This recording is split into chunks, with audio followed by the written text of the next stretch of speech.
সাম্প্রতিক সময়ে বাংলাদেশের রাজনৈতিক অঙ্গনে একটি নতুন ঘটনা ঘটেছে। জাতীয় নাগরিক পার্টির কেন্দ্রীয় নেতারা গণ অধিকার পরিষদের সভাপতি নুরুল হক নূরের স্বাস্থ্যের খোঁজ নিতে ঢাকা মেডিকেল কলেজ হাসপাতালে গিয়েছিলেন। এনসিপির আহ্বায়ক মোহাম্মদ নাহিদ ইসলাম এর নেতৃত্বে দলের কেন্দ্রীয় নেতারা রবিবার রাত 11টায় হাসপাতালে চিকিৎসাধীন নুরুল হক নূরের সাথে দেখা করতে যান।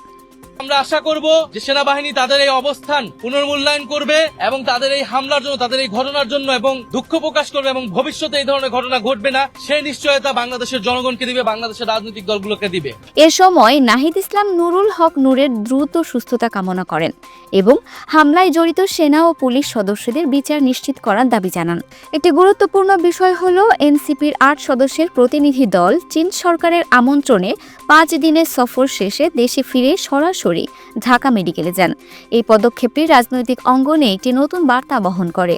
এই সময় পরিদর্শনে উপস্থিত ছিলেন এনসিপির সিনিয়র যুগ্ম আহ্বায়ক আরিফুল ইসলাম আদিব, যুগ্ম সদস্য সচিব মশিউর রহমান, জয়নাল আবেদিন, শিশির, সংগঠক নাহিদ উদ্দিন তারেক সহ অন্যান্য কেন্দ্রীয় নেতারা। এই ঘটনাটি বাংলাদেশের রাজনৈতিক দলগুলোর মধ্যেকার সম্পর্কের একটি নতুন দিক তুলে ধরে। এটি দেখায় যে রাজনৈতিক মতপার্থক্য থাকা সত্ত্বেও দলগুলো একে অপরের পাশে দাঁড়াতে পারে এবং মানবিক বিষয়ে ঐক্যবদ্ধ হতে পারে।